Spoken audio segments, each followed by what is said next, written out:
Lee Jong-Suk's way to success, from uncertain beginnings to a career built on courage, craft, and consistency.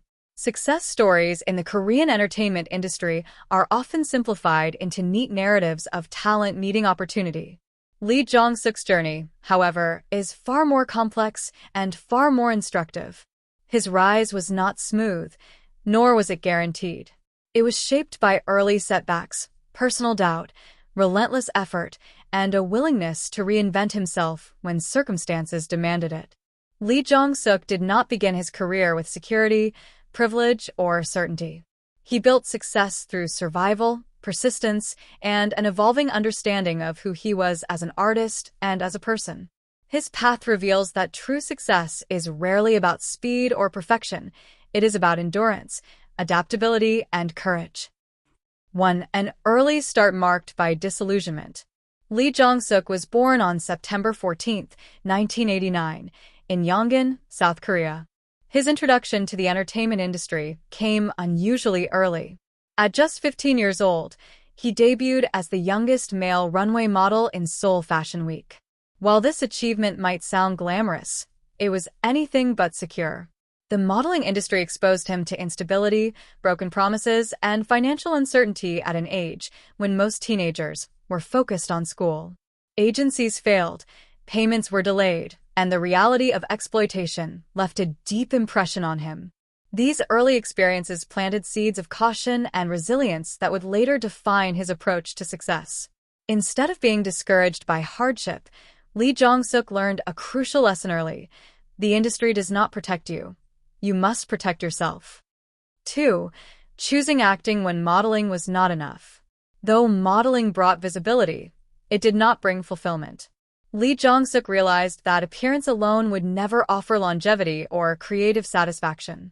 Acting, however, represented something deeper: control over storytelling, emotional expression, and personal growth.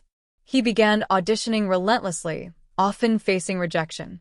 His tall frame and sharp features, once considered assets in modeling, worked against him in acting auditions, where casting directors struggled to place him in conventional roles. These repeated rejections tested his resolve. Yet rather than abandoning the path, he refined his approach. He studied acting seriously, worked on emotional delivery, and learned how to reshape his image through performance rather than appearance. His way to success began here, not with approval, but with persistence in the absence of validation. 3. The breakthrough that changed everything. School 2013. Lee Jong-Suk's career shifted dramatically with School 2013. Playing Go Nam-soon, a troubled student shaped by systemic neglect and emotional wounds, he delivered a performance raw enough to silence doubts about his credibility as an actor. The role resonated because it felt lived in. Lee Jong-Suk did not romanticize pain. He portrayed it honestly. Audiences connected not to a star, but to a human being. This project did more than elevate his profile. It redefined his identity. He was no longer the tall model trying to act. He was an actor capable of emotional weight.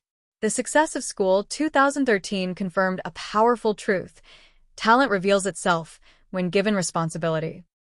4. Building momentum through strategic choices. After his breakthrough, Lee Jong-Suk made a critical decision. He would not rely on momentum alone. He chose roles carefully, often gravitating toward characters defined by intelligence, vulnerability, and moral conflict.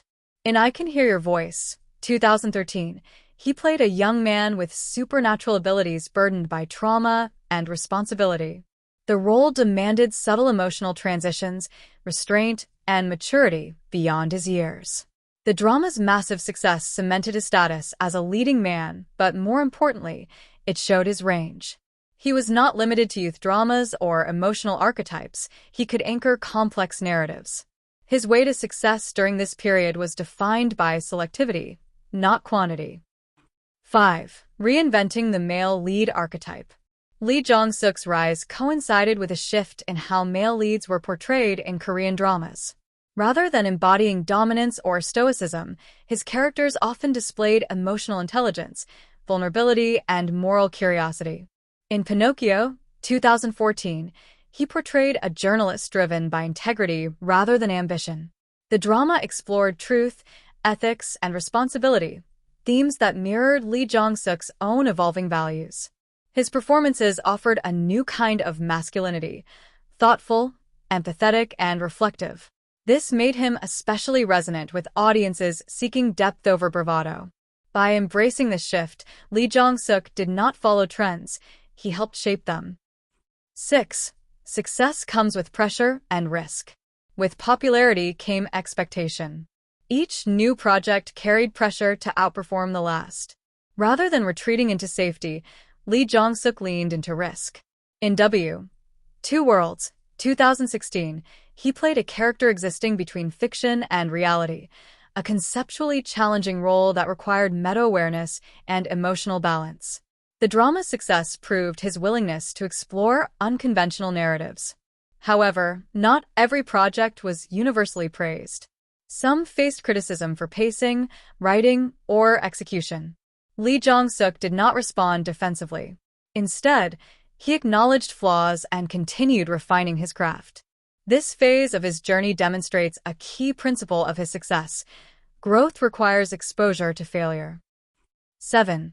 Independence and creative control. One of the boldest steps in Lee Jong-suk's career was establishing his own agency. This move was not merely about management, it was about autonomy. By taking control of his career decisions, he assumed greater responsibility for success and failure alike. This shift reflected maturity and confidence in his judgment. Creative independence allowed him to prioritize quality over convenience and align projects with his evolving artistic identity. Success for Lee Jong-suk was no longer about popularity alone, it was about ownership. 8. Military service and strategic absence. Lee Jong-suk enlisted in mandatory military service in 2019, fulfilling his duty quietly through public service. Rather than rushing projects before enlistment or using his absence for publicity, he stepped back intentionally. This pause served as a reset, emotionally and professionally. When he returned, expectations were high, but so was respect. His comeback project, Big Mouth, 2022, showcased a darker, more intense performance. Playing an ordinary man trapped in extraordinary circumstances, he demonstrated sharpened depth and emotional control.